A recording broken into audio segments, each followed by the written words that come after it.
Cendrillon.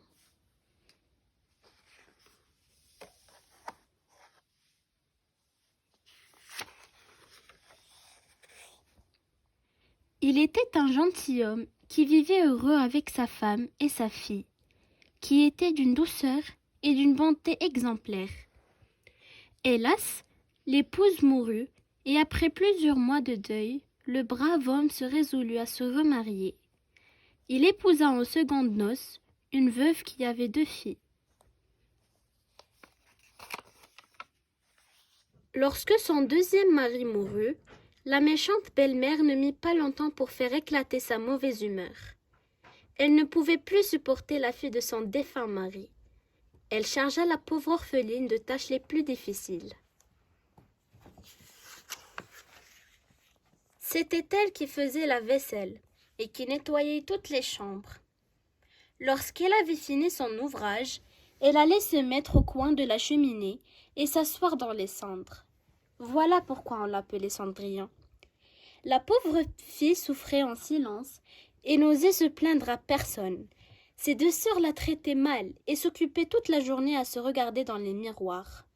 Cendrillon, avec ses vilains habits, était pourtant 100 fois plus belle que ses sœurs qui étaient vêtues magnifiquement. Un jour, le roi décida d'organiser un grand bal pour que le prince, son fils, choisisse la jeune fille avec laquelle il se marierait. Toutes les personnes de qualité furent priées d'y assister. Les 2 sœurs étaient elles aussi invitées. Voilà les 2 demoiselles bien occupées à choisir les habits et les coiffures qui leur iraient le mieux.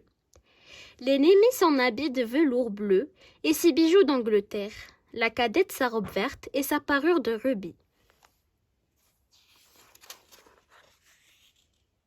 Quand la marâtre et ses filles partirent pour le bal, Cendrillon les suivit des yeux, puis elle se mit à pleurer. Soudain, elle entendit une voix. C'était sa marraine, la fée, qui lui dit « Tu voudrais bien aller au bal, n'est-ce pas ?»« Hélas, oui, » dit Cendrillon en soupirant. « Sèche tes larmes, ton désir sera exaucé. » La fée prit une citrouille dans le jardin et la frappa de sa baguette magique. La citrouille fut aussitôt transformée en un beau carrosse doré.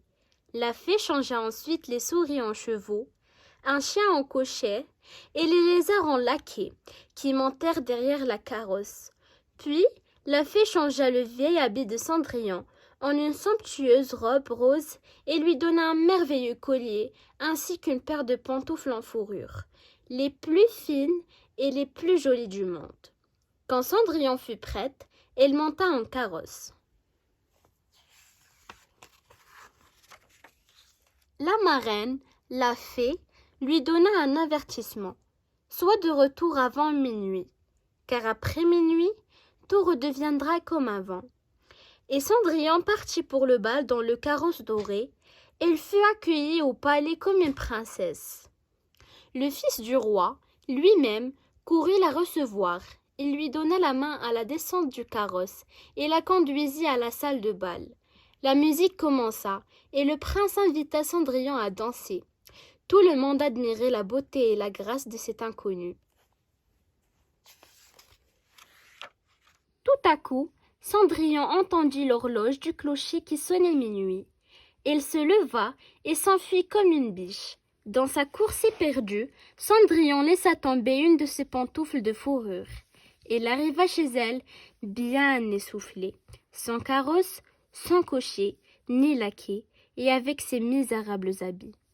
Tout redevint comme avant, tout, sauf l'autre pantoufle de fourrure, qu'elle put conserver en souvenir de cette merveilleuse soirée.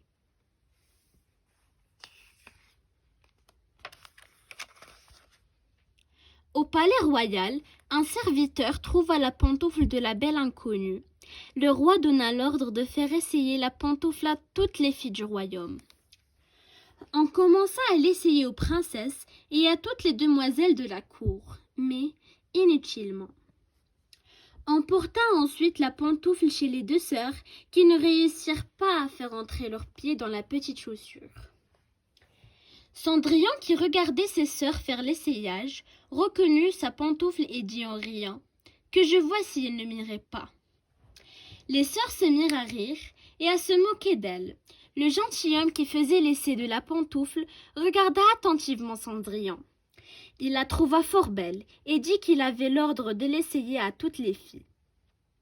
Il fit asseoir Cendrillon et approchant la pantoufle de son petit pied, il vit qu'il y rentrait sans peine. Le gentilhomme alla avertir le roi qui dépêchait son fils dans la demeure de la belle inconnue. Là-dessus, la marraine était déjà arrivée.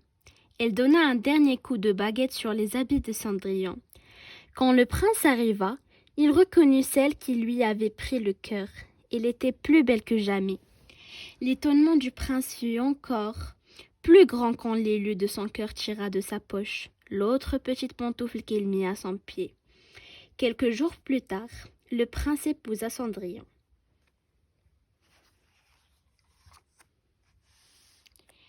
Voilà, c'est déjà la fin de la vidéo. On se retrouve demain pour une nouvelle histoire. Et comme chaque soir, je vous souhaite la plus belle des nuits, pleine de beaux rêves.